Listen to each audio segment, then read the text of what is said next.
Et Jacob continua son chemin, et les anges de Dieu le rencontrèrent. Et quand Jacob les vit, il dit, c'est ici l'armée de Dieu, et il donna à ce lieu le nom de Mahanaïm. Et Jacob envoya devant lui des messagers à Ésaü, son frère, au pays de Séhir, pays d'Édom. Et il leur commanda, disant, ainsi parlerez-vous à mon seigneur Ésaü, ton serviteur Jacob dit ainsi, j'ai séjourné chez Laban, et j'y suis resté jusqu'à présent. Et j'ai des béhufs, des ânes, des troupeaux, des serviteurs et des servantes, et j'ai envoyé le dire à mon seigneur, afin que je trouve grâce à tes yeux. Et les messagers retournèrent vers Jacob, disant, nous sommes allés vers ton frère Ésaü, et lui aussi vient à ta rencontre, et 400 hommes avec lui. Alors Jacob fut très effrayé et affligé, et il divisa le peuple qui était avec lui, et les brebis, les béhufs et les chameaux, en 2 bandes. Et il dit, si Ésaü vient vers l'un des groupes et le frappe, alors l'autre groupe qui reste s'échappera.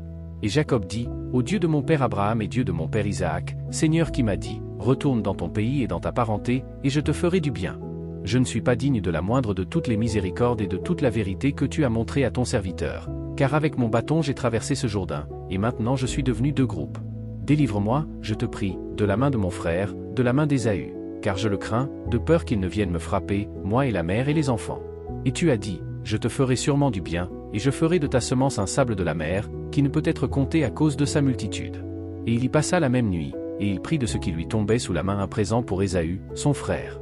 200 chèvres et 20 boucs, 200 brebis et 20 béliers, 30 chamelles laitières et leurs poulains, 40 vaches et 10 taureaux, 20 ânes et 10 poulains.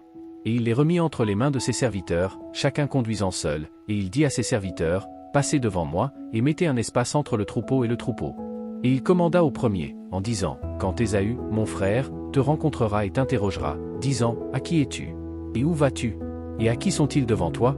Alors tu diras, ils sont à ton serviteur Jacob, c'est un présent envoyé à mon seigneur Ésaü, et voici, il est aussi derrière nous.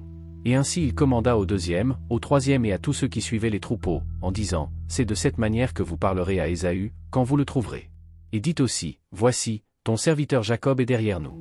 Car il dit, je l'apaiserai avec le présent qui m'est présenté, et ensuite je verrai son visage, peut-être qu'il m'acceptera.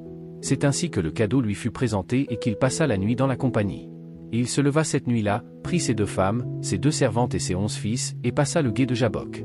Et il les prit, et les envoya de l'autre côté du ruisseau, et il fit passer ce qu'il avait. Et Jacob resta seul, et là, un homme lutta avec lui jusqu'au point du jour. Et quand il vit qu'il ne l'emportait pas sur lui, il toucha le creux de sa cuisse, et le creux de la cuisse de Jacob se déformait pendant qu'il luttait contre lui. Et il dit, laisse-moi partir, car le jour se lève. Et il dit, je ne te laisserai pas partir, à moins que tu ne me bénisses. Et il lui dit, quel est ton nom? Et il dit, Jacob. Et il dit, ton nom ne sera plus Jacob, mais Israël, car tu as lutté comme un prince auprès de Dieu et auprès des hommes, et tu as prévalu. Et Jacob l'interrogea et dit, dis-moi, je te prie, ton nom. Et il dit, pourquoi demandes-tu mon nom? Et il la bénit là-bas. Et Jacob donna à ce lieu le nom de Peniel, car j'ai vu Dieu face à face, et ma vie est préservée.